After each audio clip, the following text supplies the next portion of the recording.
প্রিয় দর্শক, আজ 1431 বঙ্গাব্দের 6ই বৈশাখ অর্থাৎ 2024-এর 19শে এপ্রিল শুক্রবার। আজকের দিনেই সম্পূর্ণ হচ্ছে বাংলার নতুন বছরের প্রথম একাদশী কামদা একাদশী ব্রত। বলা হয় এই একাদশী পালন করলে মানুষ পার্থিব সমস্ত সুখ লাভ করে এবং পূর্বজন্মের সমস্ত পাপ বিনষ্ট হয়। এই একাদশীতে আপনি যা মনে মনে ইচ্ছা বা কামনা করেন তা ভগবান বিষ্ণুর কৃপায় তা পূরণ হয়। তাই এই একাদশীর নাম হলো কামদা একাদশী। তাই যারা আজ এই একাদশী ব্রত পালন করবেন তারা তো বটেই, আর যারা আজকে ব্রত পালন করতে পারছেন না তারাও আজকের দিনে এই কামদা একাদশী ব্রত কথাটি অবশ্যই শ্রবণ করুন, এতেও অনেকাংশ পূর্ণফল লাভ করতে পারবেন। তো চলুন তাহলে শুনে নেওয়া যাক কামদা একাদশীর ব্রত কথাটি।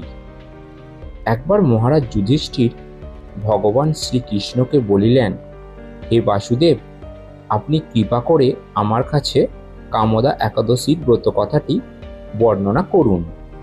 তখন শ্রীকৃষ্ণ বলিলেন, পূর্বে বশিষ্ঠ মহারাজ দিলীপের কৌতূহল নিবারণের জন্য এই ব্রত কথাটি কীর্তন করেছিলেন। পূর্বকালে মনোরম নাগপুরে স্বর্ণনির্মিত গৃহে বিষধর নাগরা বসবাস করত। তাদের রাজা ছিলেন পুণ্ডরীক। গন্ধর্ব, কিন্নর ও অপ্সরাদের দ্বারা তিনি সেবিত হতেন। সেই পুরীর মধ্যে অপ্সরাশ্রেষ্ঠ ললিতা ও ললিত নামে গন্ধর্ব স্বামী স্ত্রী রূপে এক গৃহে তারা সুখে দিন যাপন করত। একদিন রাজসভায় ললিত একা গান করছিল। তখন তার ললিতার কথা মনে পড়ল। এর ফলে তার সঙ্গীতের স্বর, তাল সমস্ত কিছু বিপর্যয় ঘটল।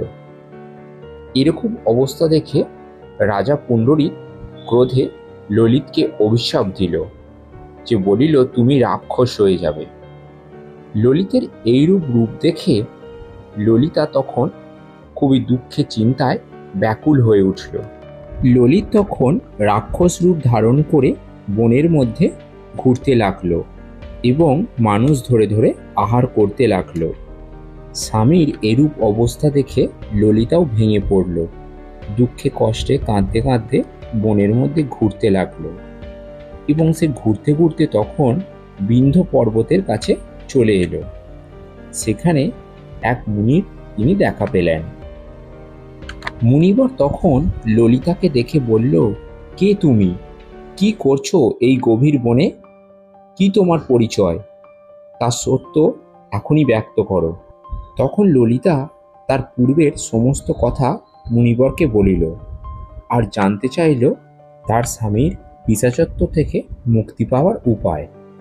তখন ঋষি বলিল, চৈত্র মাসের শুক্লপক্ষের কামদা একাদশী নামে যে ব্রত আছে, তুমি সেই ব্রত যথানিষ্ঠভাবে পালন করো।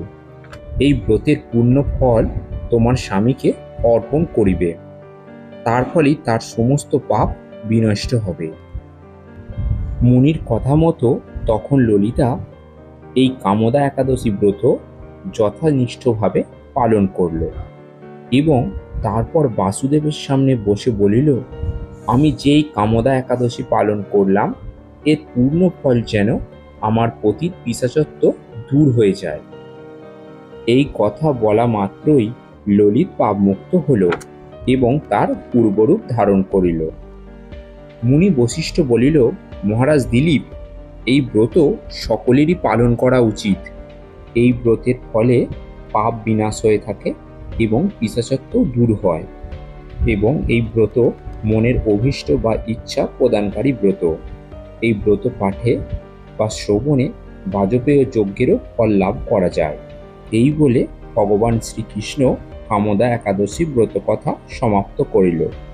তো প্রিয় দর্শক, আজকের ভিডিওটি ভালো লেগে থাকলে ভিডিওটি অবশ্যই লাইক, শেয়ার, কমেন্ট করুন এবং চ্যানেলে নতুন হয়ে থাকলে চ্যানেলটি অবশ্যই সাবস্ক্রাইব করে রাখুন।